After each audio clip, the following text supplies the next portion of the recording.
tentando fazer uma abordagem para que as crianças, acho que fiquem com medo, assim, sabe? É meio o que uma criança vai entender, né? Sim. Assim, não tem muito... Quer dizer, na verdade, então quem iniciou esse processo de ocupação foram professores? Eles pediram, eles disseram que tá tendo totalmente de apoio assistir. Foram algumas, né? Não são todas. Algumas, naturalmente. Pra mim foram dois professores. Que chegaram e convenceram alunos a fazer essa ocupação. Na verdade, assim, como eles são crianças, eles falaram que estariam com eles se eles quisessem ocupar. É que eles Sim. não Você fizeram tem isso. 13 anos. 13 anos. Ela tá na 8ª série, né? 8º ano. Oitavo ano. Então eu falo assim, eu acho um absurdo chegarem a esse ponto. Então a gente sabe que tem uma ideologia por trás e que não é o que eles estão falando ali, né? Tá certo, tá certo. E a gente sabe que a ocupação veio de fora, que não é de aluno de dentro. Não é nem aluno de Não dentro. é nem aluno de dentro, a ocupação veio de fora. É como eu mostrei ontem, que tava cheio de cara encapuçado ali, nem bandido mesmo. Se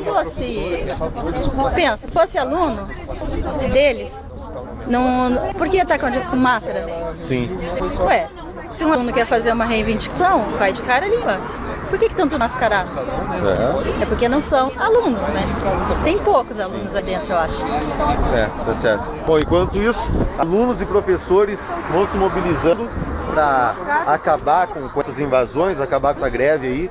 Ninguém aguenta mais ter seus direitos estuprados por uma minoria de extrema esquerda.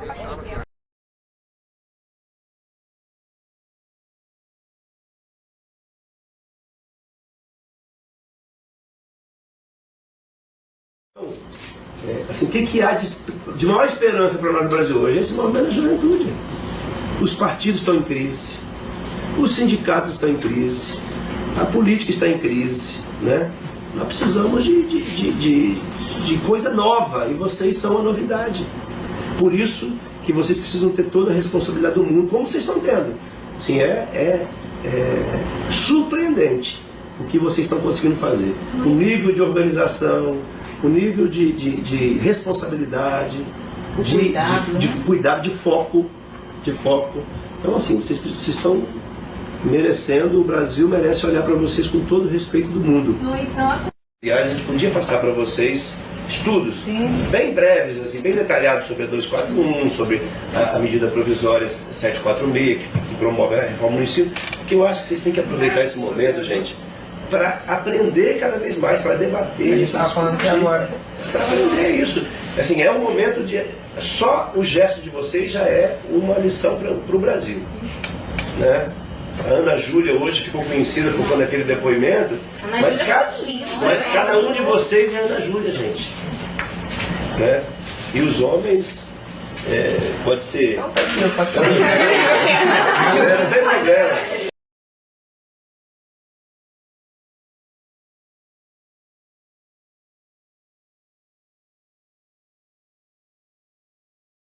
Nós trazemos para a ocupação oficinas, debates com professores de história, com pessoas de outras ocupações, universidades que estão ocupadas, especialistas em racismo, em homofobia, em tratar das minorias, em falar sobre as minorias, em dar voz às minorias. Nós queremos essa conscientização aqui.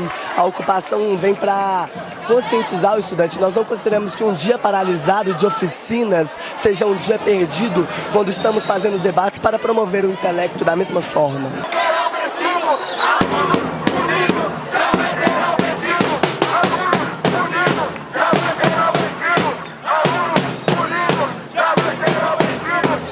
Vamos tentar falar com o Eduardo aqui um minutinho.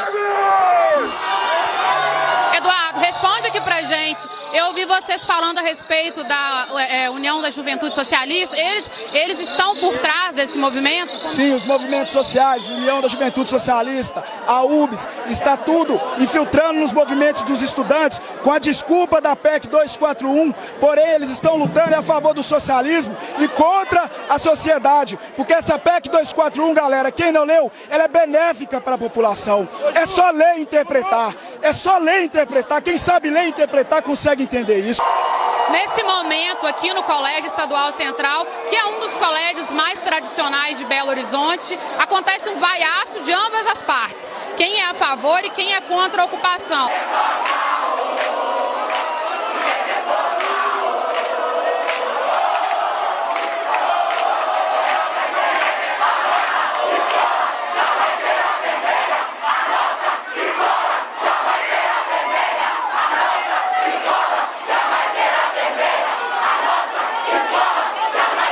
O que eles estão fazendo aqui nada mais é do que um mando de uma articulação política manipulada por CUT, pelo PT, pelo PCdoB, pelos partidos de esquerda. Inclusive, foi a mesma o JS que ocupou o DCE da PUC Minas no campus Coração Eucarístico, no qual eu estudo.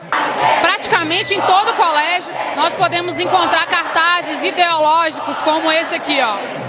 Na boca de homem frustrado, toda mulher. Defender o pré-sal é defender mais recursos para educação e saúde. E mais um aqui em cima, ó. O Grêmio do Central vai fazer revolução. Existem cartazes como esse em praticamente toda a escola, o que acaba confrontando alguns alunos e até alguns professores que afirmam que as ocupações não têm motivação ideológica e que não há ninguém por trás desses estudantes os incentivando a fazer essas ocupações. Fica aí, ó, registrado para vocês, cartazes de viés ideológico de esquerda aqui dentro do Colégio Estadual Central. Os alunos não têm noção, esse pessoal do Grêmio, eles estão sendo incentivados, às vezes por muitos professores, pelo próprio JS, eles doutrinam, iludindo os alunos com uma história aí de socialismo, que um dia vai dar certo, e quem conhece a história sabe que muito bem não vai dar. A doutrinação é muito forte, mas a gente vai estar na luta para poder combater ela. A nossa luta primeiro foi derrubar a Dilma, agora é desdoutrinar as escolas, é mostrar para as pessoas a verdade. A gente tá numa geração muito imbecilizada, esse é o grande problema, né? Você pode reparar, todo jovem hoje, ele tem um discurso que se reduz a 5 palavras e ele acha que ele tem a solução para todos os problemas do mundo. Jovem, por definição, só fez bobagem na história política da humanidade, né? Você pode reparar, tudo quanto é ditadura foi com algum jovem idealista que apareceu. A Coreia do Norte. Coreia do Norte, o nazismo. O Collor com 39 anos de idade, virando presidente. Pois é, né? Jovem fazendo política só faz bobagem, gente. Se você é jovem, por favor, cala a boca, meu. Tipo, mas aí, não pode. Não dá. Jovem na polícia, jovem tem que jogar videogame, jovem tem que... Jovem de que transar, tem que transar. Transar sem fazer filho, transar com camisinha. Mas jovem de que idade você tá falando isso? Depende, tem jovem que, sabe, pensa no Lindenberg Farias, meu, não dá, o cara continua uma criança. É um adolescente, entendeu? Profissional. Eu só tenho uma pergunta, Flávio. Eu percebo que a sala de aula hoje acaba sendo um diretório desses partidos políticos, professores de sociologia, professores de história, incitando os alunos. Eu era incitado... Tonho, olha aqui, ó. A ir pra manifestação contra o Collor. Tonho, olha. Fui em manifestação professor. Quando eu me achava de esquerda, tô por causa de professor. Você não é? Então, esquerda, eu queria que você falasse... Me achei. Falar sobre isso. Os professores hoje, eles fazem parte desse sistema aí, desse fórum. Como é que funciona isso? Aí. Sem professor de história, você não tem esquerda no Brasil. Agora, eles não dão aula de história. A esquerda é necessária, vocês falam como se fossem inimigos. Bom, eu sou adversário da esquerda, né? Eu não acho que comunismo seja necessário, não acho que esse papinho, assim, de você ficar falando eu não acho que petrolão é necessário, sabe? Eu acho que a gente tem que ter uma lei, tem que ter uma constituição que seja adequada para todos viverem juntos. A nossa constituição é bastante falha para isso. Não, mas deixa ele terminar essa coisa da sala de aula. Quando você tem a esquerda, ela, por definição, desde Marx, lá essa turma toda, eles acreditam no modelo de historiografia, não é história. Eles têm um modelo, assim, de pensar na história através de reduções, que eu acho, elas são muito fracas, na verdade, né? Você tem historiografias muito mais sólidas. O brasileiro ficou com esse discurso também, né? Eu estudei história, na verdade ele estudou história com o MEC, ou seja, com que o próprio PT mandou ele estudar. Ele não estudou história de fato. Você pergunta o nome de um historiador que o cara tenha lido, se o cara souber o nome de alguém ali... Mas, ô Flávio, a educação é pra manobrar o povo, pô. Exatamente. A escola é pra educação é pra formar gado. Eu tenho medo, assim, eu não tenho filho, mas eu teria medo, assim, se meu filho estivesse na escola, porque, pelo amor de Deus, o que você aprende na escola hoje é um emburrecimento geral. Você não pode questionar. Vou tirar minha filha amanhã. Mas enfim, vamos lá. Vamos lá. Essa molecada que vai pra rua, Black Bloc, que vai fazer essa... O próprio movimento passivo é uma consequência de um trabalho diário. Peraí. Ideologia na escola. É isso aí. Mas você tem que pensar o seguinte, que eu sou contra vocês. Eu sou sempre a favor do jovem. Sim, tamo junto. É o futuro. Eu sou anti-Serginho Groisman. Porque é o seguinte... Eu sou cala a boca, jovem. Ouça. O jovem é a cabeça fresca. Você é muito Esse é o problema, é fresco. Flávio, Você já foi jovem. A escola dele... Então, era mó idiota. Mas você gosta Flávio, das novinhas. Existem jovens que não são idiotas. Tá sendo preconceituoso. Não. O que ele tá querendo dizer é o seguinte. Pra ele, tem que ser assim. Copia e decora. E acabou. Não, mas você tem que questionar. Não, você tem que questionar. Não, questionar é uma coisa. O jovem não questiona, ele obedece o que falaram que é questionamento. Não são todos os jovens. Tem jovens pensantes que questionam e que não fazem o que é mandado, entendeu? Eu não conheço. Eu conheço um outro, vou ser honesto. Eu conheço um outro. Agora, o que o jovem adora fazer, que é o que o professor de história faz, é falar assim, olha, tem um pensamento crítico, me obedeça, entendeu? O jovem, ele acha que ele está criticando, ele acha que ele tá sendo assim, o cara mais revoltado do mundo, quanto mais ele obedece o professor. Claro, eu não conheço um professor, eu não conheço um jovem que fala, eu tenho pensamento próprio, que ele não concorde com o professor de história dele. Sim, todos. Claro. Obrigado, meu professor me reprovou.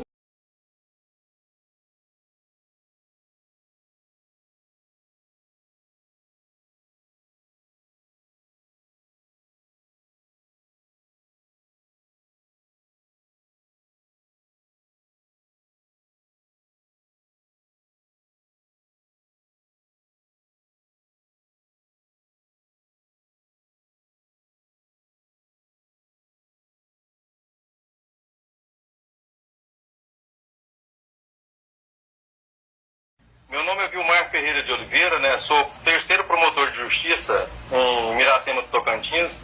Ingressei no Ministério Público em 2001, já tenho 16 anos, né, de experiência na área afeta as minhas atribuições, que é família, sucessão, infância e juventude, além das outras, das demais atribuições. Bom, no dia 27 do mês corrente, compareceu no meu gabinete a diretora da escola, a professora Helena, e a vice-diretora, argumentando que a escola teria sido objeto de invasão no dia anterior. E ela, ao me contar aquela história, ela começou a emocionar, começou a chorar, dizendo que estava sendo ameaçada, não só ela como o corpo docente, que ela e o corpo docente teriam sido expulsos da escola. E no dia anterior, eu tive conhecimento também, na mesma data, pelo delegado de polícia, no delegado regional de Miracema, que alguns funcionários teriam sido, né, feitos, submetidos à cárcere privada. Está me ouvindo bem? Estou ouvindo perfeitamente. Eu percebendo aquela gravidade da situação, como todo mundo me conhece na comarca, eu não sou promotor de ficar com lenga-lenga, eu gosto de tomar atitude imediata. Automaticamente, na frente da diretora da escola, a professora Eliane, eu já entrei em contato com o sexta Companhia Independente de Polícia Militar de Miracema, sexta CIPM, e pedi reforço para que deslocasse até aquela localidade e me dirigir, naquela época, naquela oportunidade, e logo para verificar pessoalmente aquela situação. E lá chegando, nos deparamos com a escola invadida, com os portões trancados e com uma grande quantidade de alunos, né, do lado de fora da escola. Eu, até então, não tinha conhecimento dessa situação. Devido àquela gravidade da situação, tentei dialogar com o comando de ocupação e pude perceber naquela oportunidade que tinha apenas alguns alunos da escola Santa Filomena. A maior parte deles, pessoas, né, alienígenas naquela unidade escolar. O capitão dialogou com eles umas 3 vezes, pedindo com a maior educação do mundo a tentativa de desocupação, até de abertura do cadeado para que a gente entrasse para verificar a situação da escola. Mas o resultado que ele obteve foi só xingamentos, né, atos de desacato, de desaforo na conduta dos policiais. Eu tomei frente da situação e tentei por mais umas 3 oportunidades. Disse a eles naquela oportunidade, como transcorre o vídeo retrata uma situação verdadeira, que eu tentaria pelo menos mais 3 vezes, né, dialogar com eles para que eles desocupassem a escola, que o prédio público não era local de manifestação. Se eles entendessem que a manifestação deles era legítima, que o fizessem, né, no canteiro central de frente à escola. Porque a escola tinha alunos querendo estudar e eles não tinham direito ali de impedir as atividades escolares de quem deveria estudar. E como você mesmo explicou, a grande maioria ali não era de alunos, eram pessoas de fora da escola, tá certo? Na escola, eu pude perceber que inclusive eram algumas pessoas da UFT, da Universidade Federal do Tocantins, e naquele momento, como eu pedi que a Polícia Militar também colocasse os policiais da polícia de investigação, para obter alguma informação a respeito, eles me confidenciaram que eram algumas pessoas ligadas ao MST, CUT, UNE e o próprio PT. Certo. Mas no final da história vocês vão ver que na realidade essa informação ela foi totalmente comprovada no final. Bom, aí nós tentamos por diversas vezes eu fui desacatado, desafiado à autoridade. Alguns deles ainda me perguntaram se eu tinha mandado. Pô, a situação de vocês é de flagrante delito, não há necessidade de mandado. Eu, como promotor de justiça aqui, não preciso de mandado para atender uma situação de flagrante delito. A diretora da escola poderia ter pedido à polícia para que expulsasse eles da escola, uma professora, até os próprios alunos poderiam ter pedido auxílio da força pública. A situação de crime permanente não induz a necessidade de obter um mandado judicial. Bom, diálogo daqui, diálogo dali, eles não atenderam, só desacatando, desabonando a conduta dos policiais, falando palavras de baixo calão, e eles estavam cobertados, eles tinham o direito de ocupar a escola. Expliquei que aquilo não era devido, que era ato ilícito, que eles estavam aliciando menores ali, inclusive, da escola, do próprio PM escolar. Bom, não tivemos resultado. Eu falei, pela quarta vez, eu verifiquei que não havia possibilidade, pedi para o comandante pedir reforço, pedi um ônibus escolar, um micro-ônibus, né, para conduzir os invasores, né, para a delegacia. Determinei na hora, não vou dizer nem determinar, mas determinei na realidade que arrombasse o cadeado. O comandante então arrumou um instrumento de ferro lá e arrombamos o cadeado e entramos para a escola de forma ordeira, sem nenhum tipo de violência contra qualquer deles. Convidamos aqueles, a maior parte dos alunos, eram, salvo engano, 23 alunos. 21 se incumbiu de dirigir até o micro-ônibus de forma amistosa, e 2 deles, um inclusive, na realidade eu acho que não foi nem 2 adolescentes, foi um só. Aquele que aparece na foto, inclusive, com uma estudante da UFT, debochando, ou talvez tentando se vangloriar com uma heroína, com a algema na mão. Só aquele rapaz que, na realidade, é adolescente, parece de 15 ou 16 anos, mas ela não, ela é maior de idade, embora aparentasse menor de idade. Ela que está no ônibus junto com ele, né? Que eram 2 pessoas. Então, assim, esse rapaz que foi algemado, por que ele foi algemado? Ele resistiu, ele agrediu, o que ele fez? Além de ter resistido à abordagem da polícia, ele se negou, desobedeceu a ordem do comandante quanto minha, tentou empurrar o comandante e entrar em vias de fato com o comandante do meu lado. Que absurdo. Eu determinei que olha, vocês têm que aprender a respeitar a autoridade. Eles não demonstram nenhum tipo de respeito. Se expulsaram os professores da escola, expulsaram os colegas que eram os alunos da escola, que estavam do lado de fora sedentos com vontade de estudar. Não respeitaram a pessoa do promotor, não respeitaram nenhum dos militares, vai respeitar quem essa turma, né, Beatriz? Vilmar, pelo amor de Deus, a gente precisava de mais pessoas como você pelo Ministério Público do Brasil inteiro, porque o que nós vemos ou é uma omissão total, né? Ou até, pior ainda do que a omissão, promotores, procuradores que apoiam esse tipo de invasão, tratam como se fosse uma coisa normal e legal, né? Legal, dando força e até ainda perseguindo o trabalho dos promotores que agem com a coragem e a retidão de que você se valeu, não é verdade?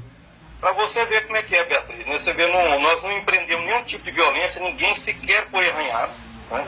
Tivemos todo o cuidado de preservar a integridade física, inclusive desses pseudo-adolescentes, né, que na realidade é travestido ali de marginais, que é um absurdo o negócio desse. Eu sou promotor da infância, mas eu verifico que hoje o Estatuto da Infância nós estamos criando monstros, né, daqui para frente. Eles, então, Beatriz, foram conduzidos de forma ordeira, pacífica para a delegacia, sem nenhum tipo de violência, e lá autuados. Para minha surpresa, eu cheguei na delegacia, mais na frente eu vou discutir essa questão das omissões dos procuradores, dos promotores. Chegando por surpresa minha na delegacia, uma grande quantidade, eu acho que talvez uns 8 ou 10 funcionários da UFT, dentre eles alguns professores, me parece que assistente social da UFT, lá tentando obstruir o trabalho da polícia judiciária. Eu tive que me dirigir novamente à delegacia, quando então, por mais uma vez surpreso, né, recebi uma nova ligação da diretora da escola, dizendo que ela estava recebendo ameaça por telefone e que não tinha ficado nenhum policial lá, que ela não sabia o que fazer. Ela estava transtornada, não sabia o que fazer. Eu imediatamente tomei providência no sentido de de solicitar ao comandante da CCPM, ali presente, que deslocasse 3 policiais para a delegacia para dar segurança para aquela unidade escolar, evidentemente, e dar interesse maior aqui é cumprir com o meu papel. Eu espero, inclusive, que isso sirva de exemplo, né, para que outros colegas repitam isso nas suas localidades, nas suas respectivas comarcas, né? Nós não podemos ficar parados, nós podemos fazer a diferença, procuradora. Nosso trabalho é muito importante, nós contamos, né, na maior parte das vezes, o que é com o apoio da comunidade, que confia no Ministério Público, que confia no seu órgão de execução. Então nós não podemos ficar parados, nós temos que tomar as providências devidas, né, como fiscal da lei, como órgão de execução, executores da lei. Nós não podemos ficar parados. Eu agradeço aqui de antemão todo o apoio, né, de todas as pessoas do Brasil que têm me aplaudido nessa atuação. E eu quero frisar e deixar bem claro aqui que se outras oportunidades aparecerem, para que eu tome e faça novamente esse mesmo tipo de intervenção, eu novamente farei. Eu não temo aqui qualquer tipo de represália ou abertura de qualquer tipo de procedimento no intuito de me fazer calar ou de fazer o que é apagar minha atuação como promotor. Eu estou aqui sereno, tranquilo e cônscio da minha responsabilidade, mas tranquilo ao mesmo ponto de saber que eu fiz a coisa certa, para cumprir o meu dever constitucional.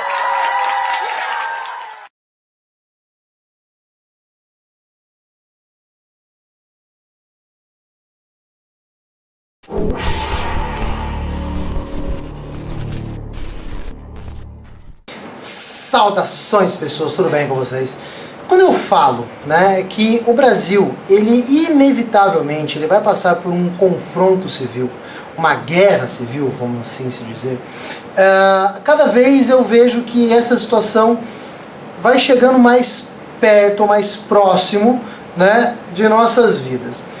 O que nós temos atualmente no Brasil nessa situação das ocupações das escolas?